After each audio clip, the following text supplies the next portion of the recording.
Doctor గారు నమస్తే అండి. నమస్తే. ఎస్ డాక్టర్ గారు, డాక్టర్ని మేము డాక్టర్ అమ్మ అని చాలా గౌరవంగా పిలుచుకుంటాము. అలాంటి డాక్టర్కే ఇప్పుడు ప్రొటెక్షన్ లేకుండా పోయింది. అది కూడా ఎక్కడో జరిగింది, బయట అంటే ఒక రకంగా ఉంటుంది, కానీ హాస్పిటల్లోనే కోల్కతాలో జరిగిన ఈ సంఘటన గురించి ఏం చెప్తారు డాక్టర్ గారు? సో ఇది చాలా డిస్టర్బింగ్ ఈవెంట్ అండి. మేము చూస్తున్నారు మీరు 2-3 డేస్ నుంచి ఆల్ ఓవర్ ఇండియా డాక్టర్స్ కూడా ఎంతో ప్రొటెస్ట్ చేస్తున్నారు. బట్ నన్ను అడిగితే ఇది ఒక డాక్టర్ అని కాదండి. ఇప్పుడు చూసినట్టుగా మాక్సిమం దీనికి రియాక్ట్ అవుతుంది ఓన్లీ డాక్టర్స్. కానీ ఒక నార్మల్ అమ్మాయి లాగా ఆలోచించండి.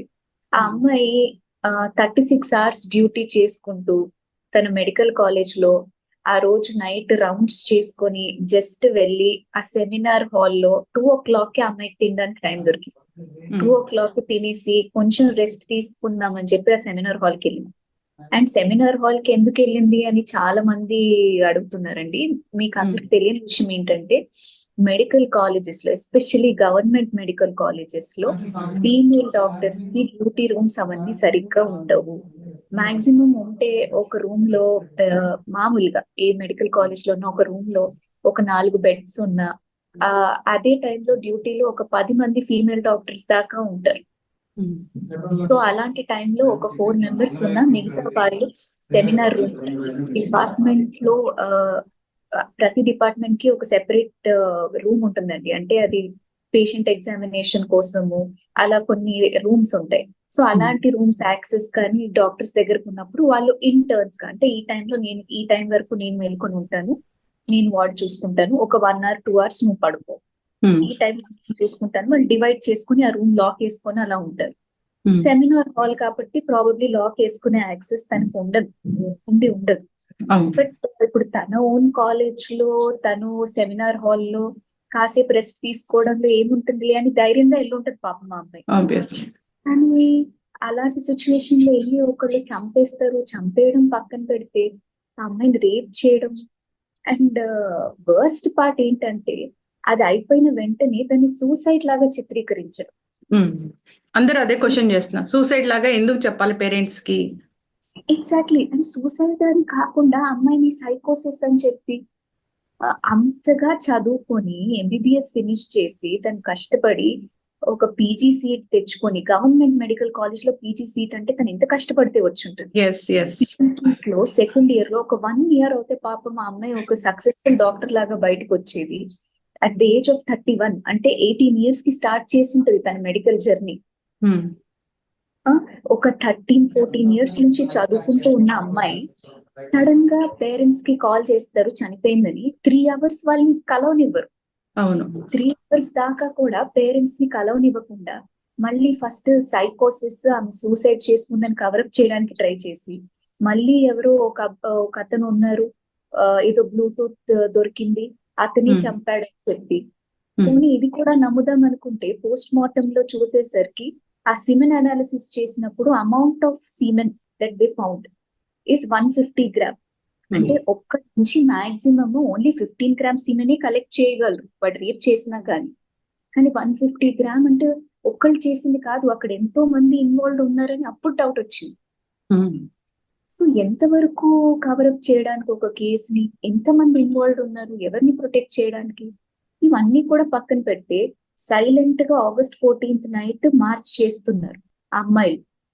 ఆ క్యాంపస్ నుంచి లాల్ చౌక్ వరకు ఏదో సైలెంట్ గా మార్చ్ చేస్తుంటే కూడా అసలు ఒక లారీలో ఒక 100 పైగా గుండాలు వచ్చేసి వాళ్ళ లారీలోంచి దిగేసి ఇష్టం వచ్చినట్టు అక్కడ అమ్మాయిల్ని, పేషెంట్స్ ని ఎవరిని కొట్టి అక్కడ హాస్పిటల్ ని ధ్వంసం చేయడం. అంటే వాళ్ళు అక్కడ they are trying to destroy the evidence. ఆ సెమినార్ హాల్ వరకు కూడా వెళ్ళి అక్కడ సెమినార్ హాల్ వాళ్ళు వెంటనే గోడలు పూల కొట్టేసి రెనోవేట్ చేయాల్సిన అవసరం ఏమొచ్చింది?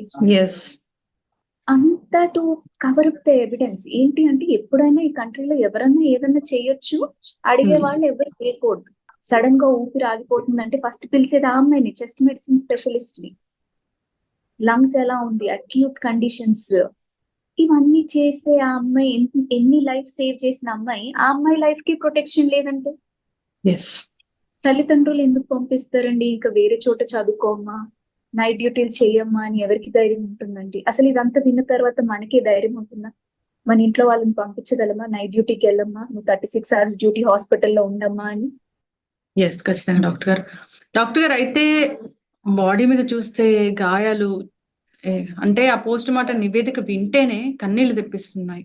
అంటే ఒక మనిషిని అంత ఘోరంగా, అంత కిరాతకంగా ప్రాణాలు నిలబెట్టిన డాక్టర్ ప్రాణాలని అంత కఠినంగా తీయడం అనేది అసలు నిజంగా అది ఎంత ఎంత బాధాకరం అంటే అది అడగడానికి కూడా నాకు చాలా బాధగా అనిపిస్తుంది డాక్టర్ గారు. అవునండి. అందుకే కదండి ఇప్పుడు ఒక్కరు ఆ అమ్మాయిని అంత డ్యామేజ్ చేసే ఛాన్స్ లేదండి. చూసినట్టుగా అయితే బాడీ దొరికినప్పుడు ఆ అమ్మాయి లెగ్స్ కూడా 90 degrees పొజిషన్ లోకి వెళ్ళిపోయాయి. అంటే ఆ పెల్విస్ అనేది మొత్తం బ్రేక్ అయిపోయింది. ఆ కళ్ళల్లో గాజు పెంకులు ఉన్నాయి, గ్లాసెస్ వి. ఫేస్ అంతా వాచిపోయింది, ఐ దగ్గర ఇంజరీ, ఫేస్ దగ్గర ఇంజరీ. ఆ అమ్మాయిని ఎంత టార్చర్ చేసి చంపారండి. చనిపోయే ముందు కూడా ఆ అమ్మాయి ఎంతో టార్చర్ అనుభవించింది. ఎస్. సో దీన్ని తీవ్రంగా ఖండించాల్సిన విషయం అండి. అందుకే ఇవాళ నేషన్ వైడ్ డాక్టర్స్ అందరూ కూడా నాన్ ఎసెన్షియల్ సర్వీసెస్, ఓపీడీస్ అన్ని బంద్ పెట్టేశారు. ఎస్. ఖచ్చితమైన జస్టిస్ అంటే ఏముంటుంది డాక్టర్ గారు? ఫస్ట్ కల్ప్రిట్ ఎవరో తెలియాలండి ఒకటి. అండ్ తెలిసి మనకి ఎవిడెన్స్ ఫస్ట్ సిబిఐ తీసుకొని సరిగ్గా ఎవిడెన్స్ ప్రూవ్ చేసి వాళ్ళని హ్యాంగే చేయాలండి. దీనికి వాళ్ళకి డైరెక్ట్ హ్యాంగింగ్ తప్ప వేరే ఏ పనిష్మెంట్ ఇచ్చినా తప్పే. వాళ్ళని కూర్చోపెట్టి జైల్లో పెట్టడం అనేది అబ్సల్యూట్ రబ్బిష్. ఎందుకంటే ఇంకొకసారి ఇలాంటివి చేయాలంటే జనాలు భయపడాలి, భయం లేకుండా పోతుంది. వేరే కంట్రీస్ లో ఎంత స్ట్రిక్ట్ గా ఉంటాయండి రూల్స్. రేప్ చేసినప్పటికీ ఏకంగా తలలు తీసేయడం అలా ఉంటాయి. ఇలాంటి స్ట్రిక్ట్ లాస్ మన కంట్రీలోకి రావాలి. ఇవన్నీ పక్కన పెడితే ఒక ఆడపిల్లకి వర్క్ ప్లేస్ లో ప్రొటెక్షన్ అనేది ఉండాలి. పేరెంట్స్ ధైర్యంగా అమ్మాయిని చదివించి బయటికి పంపించి వర్క్ చేయమ్మా అంటే ప్రొటెక్షన్ లేనప్పుడు ఇదంతా అనవసరం కదండి. ఎస్ డాక్టర్ గారు. సో అదా అంటే 24/7 వైద్య సేవలు అందుతానే ఉంటాయి అక్కడ. సో డాక్టర్స్, మిగతా డాక్టర్స్ కూడా ఉండుంటారు. అంటే ఇది ఇంత సైలెంట్ గా ఇట్లాగా అంటే చాలా మందికి డౌట్ వస్తున్న పరిస్థితి. సో అదే చెప్తానండి మీకు. ఇప్పుడు మామూలుగా ఎమర్జెన్సీ పక్కనే డ్యూటీ డాక్టర్స్ రూమ్స్ ఉంటాయి. కానీ దాంట్లో మాక్సిమం ఒక 4 beds 5 beds ఉంటాయి. కానీ డ్యూటీలో ఒక 10 మంది ఫీమేల్ డాక్టర్స్ దాకా మినిమం ఉంటారు. గవర్నమెంట్ హాస్పిటల్ అన్నాక డిఫరెంట్ డిపార్ట్మెంట్స్ ఉంటాయి కదండి. చెస్ట్ మెడిసిన్ అని చెప్పి, మీకు జనరల్ మెడిసిన్ అని చెప్పి, జనరల్ సర్జరీ అని చెప్పి అన్ని డిపార్ట్మెంట్స్ ఉంటాయి. సో ఇలా ప్లేస్ లేనప్పుడు డాక్టర్స్ ఏం చేస్తారంటే they search for alternative rooms. కొంతమంది సెమినార్ రూమ్స్ లో వెళ్ళి చదువుకుంటూ they just rest for some time. కొంతమందికి ప్రతి డిపార్ట్మెంట్ కి ఒక సర్టన్ ఎగ్జామినేషన్ రూమ్ అని ఉంటుంది.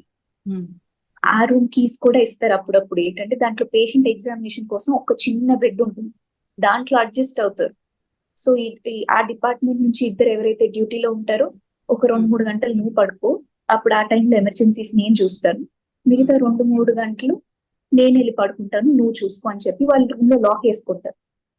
నేను పీజీ చేస్తున్నప్పుడు కూడా పూణేలో ఒకటే ఎమర్జెన్సీ రూమ్ ఉండేది. 1 for males, 1 for females in the emergency room. దాంట్లో 3 బెడ్లు ఉండేవి. బట్ డ్యూటీలో ఒక 7 డాక్టర్స్ వరకు ఉండేవాళ్ళు. కాబట్టి మేము we had to take access for the department rooms. కొంతమంది సెమినార్ హాల్స్ లో వెళ్ళి చదువుకుంటారు. సెమినార్ హాల్స్ ఇవన్నీ ఎలా ఉంటాయంటే యూజువలీ కొన్నిసార్లు సౌండ్ ప్రూఫ్ ఉంటాయి కదండి. సో అలాంటప్పుడు లోపల సౌండ్ బయటికి రాదు. అండ్ జామర్స్ కూడా ఆన్ అవుతాయి అప్పుడప్పుడు. అంటే ఆ టైంలో జామర్స్ ఆన్ అయ్యిందో న్యాచురలీ. బట్ కొన్నిసార్లు సెమినార్ రూమ్స్ లో ఏంటంటే సౌండ్ ప్రూఫ్ ఉంటాయి, లోపల ఏం జరుగుతుందో మీకు బయట తెలీదు. సో అదే మేజర్. అండ్ ఆ టైంలో సెమినార్ ఇప్పుడు ఆ ఎగ్జామినేషన్ రూమ్స్ దగ్గర, సెమినార్ రూమ్స్ దగ్గర న్యాచురలీ ఎవరు ఉండరు ఆ టైంలో. అవును, కానీ యాక్సెస్ ఎలా ఉంది అసలు అక్కడ రావడానికి? బయట వాళ్ళు లోపలికి రావడానికి అసలు యాక్సెస్ ఎలా ఉంది? అతను అదే చెప్తున్నారు కదండి, యూజువలీ అంత ఈజీగా బయట వాళ్ళు లోపలికి రాలేరు. సెక్యూరిటీ వాళ్ళు ఉంటారు. ప్రతి ఫ్లోర్ కి ఐడియల్లీ సెక్యూరిటీ గార్డ్ ఉండాలి హాస్పిటల్లో. ఎస్పెషల్లీ ఆ టైంలో ఒక కారిడార్ లో ఎవరైనా ఎంటర్ అవుతున్నారంటే ప్రాపర్ ఉండాలి. 2 things. ఒకటి, అక్కడ సెక్యూరిటీ సరిగ్గా లేదు, గవర్నమెంట్ కాలేజ్ కాబట్టి, నెంబర్ 1.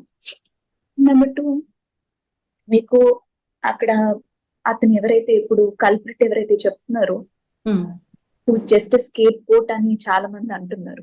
సో అతను కూడా ఏంటి అంటే one of the police official లాగే అంటున్నారు కదా. అవును అవును సో అతనికైతే యాక్సెస్ ఉంటుంది కదా, అతని సెక్యూరిటీ అన్నట్టే పంపించి ఉంటారు కదా. ఎస్ సో బట్ ఎంత ఏది ఇప్పుడు అతను చేశాడు అని అనుకొని వదిలేయడానికి లేదు కదండి, బికాస్ అక్కడ పోస్ట్ మార్టం లో the amount of semen found ఇది మ్యాచ్ అవ్వట్లేదు. ఒకవేళ అతను ఒక్కడే చేశాడు, అతను పోనీ ఒప్పుకున్నాడు నన్ను చంపండి అని చెప్పి, అవును ఇలాంటి కండిషన్ లో మరి వీళ్ళు అర్జెంట్ గా అంత ఎవిడెన్స్ డిస్ట్రాయ్ చేసేయడం, 100 మెంబర్స్ వచ్చేసి వీళ్ళని అటాక్ చేయడం, ఇవన్నీ అవసరం ఏముందండి మరి? ఎస్ ఖచ్చితంగా డాక్టర్ గారు, వర్క్ చేస్తున్న ప్లేస్ లో ప్రతి మహిళకి కూడా ఖచ్చితంగా ప్రొటెక్షన్ అనేది ఉండాలి. మన డాక్టర్స్ ని మనం కాపాడుకోవాలి, మన ఆడపిల్లల్ని మనం కాపాడుకోవాలి. సో దీని తర్వాత జస్టిస్ అనేది ఖచ్చితంగా జరగాలని కోరుకుందాం డాక్టర్ గారు. సో అందరూ హ్యాపీగా వర్క్ చేసుకునే ఎన్విరాన్మెంట్ కల్పించాలని కోరుకుందాం. ధన్యవాదాలు. Thank you.